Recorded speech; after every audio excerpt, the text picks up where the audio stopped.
বাংলাদেশের দুর্দান্ত run chase, 183 রানের টার্গেট। বাংলাদেশ মাত্র 18 ওভারে চেস করে এবং 6 উইকেটে ম্যাচ হারায় নিউজিল্যান্ডকে। আর 3 ম্যাচে টি-20 সিরিজে 1-0 এগিয়ে গেল বাংলাদেশ। ভালো একটা টি-20 ম্যাচ দেখলাম, বাংলাদেশের ভালো একটা ব্যাটিং দেখলাম, ভালো ফিনিশিং দেখলাম। ভালো ম্যাচ খুব কম এরকম দেখা যায় বাংলাদেশের ব্যাটসম্যানদের, যেটা আজকে তারা করে দেখালো। নিউজিল্যান্ড কম রান করেনি টি-20 ক্রিকেটে, 182 রান খুব একটা কম না, তাও বাংলাদেশের ঘরের মাটিতে। কিন্তু বাংলাদেশ প্রথম দিকে যেমন খেলেছিল, যেমনটা সাইফ হাসান এবং তানজিদ তামিম খেলছিল, সত্যি তখন কিছুটা হলো রাগ হচ্ছিল, কি করছে পাওয়ার প্লে নষ্ট করছে। কিন্তু সেই রাগ মিটিয়ে দিল কে?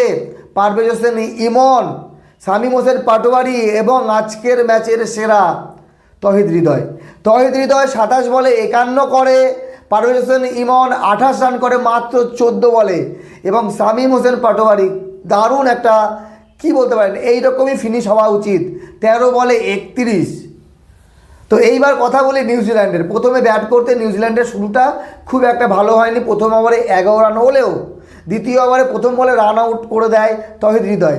তারপরে কার্টেন ক্লার্ক এবং ডেন ক্লেভার দুজনেই 51 রান করে এবং নিক কেলি 39 করে। তো নিউজিল্যান্ড মোটামুটি ভালো ব্যাটিং করে। বাংলাদেশের বোলিংয়ে আজকে ডেবিউ হয়েছে রিপন মণ্ডলের, কিন্তু কোনো উইকেট পায়নি, 4 ওভারে 39 রান দিয়েছে। আগামীতে হয়তো ভালো হবে, তবে ডেবিউ ম্যাচ হিসেবে 1 উইকেট পেলে ভালো হতো, রিপন মণ্ডলের কনফিডেন্স আসতো। তো 1 উইকেটও পায়নি। সব থেকে ভালো বল করেছে বাংলাদেশের হয়ে রিশাদ হোসেন, 4 ওভারে 32 রান, 2 উইকেট। বাকি শেখ মেহেদী হাসান 1 উইকেট, তানজিম সাকিব 1 এবং শরীফুল 1 উইকেট নেয়। তো এইবার কথা বলি বাংলাদেশের এই যে রান চেসে পাওয়ার প্লেতে।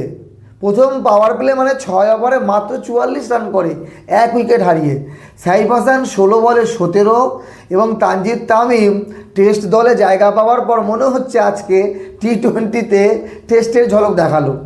25 বলে 20 রান। টি-20 ক্রিকেটে যেখানে টার্গেট 183, সেখানে দাঁড়িয়ে যদি একজন ওপেনার তানজিদ তামিম, যার এইরকম ব্যাটিং দেখা যায় না, তানজিদ তামিম দ্রুত ভালো স্ট্রাইক রেট নিয়ে খেলে, কিন্তু আজকে 20 রান করেছে 25 বলে।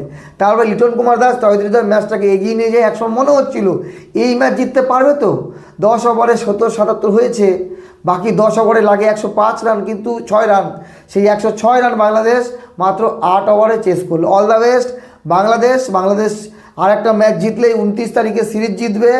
আর আমার মনে হয় বাংলাদেশ বাংলা ওয়াশ করবে নিউজিল্যান্ডকে। আপনাদের কি মনে হয় কমেন্ট করে জানাবেন। তবে আজকের যে ব্যাটিং দুর্দান্ত, তহিদ, পারভেজ হোসেন ইমন এবং শামীম হোসেন পাটোয়ারি, কিন্তু এই ধারাবাহিকতা ধরে রাখতে হবে।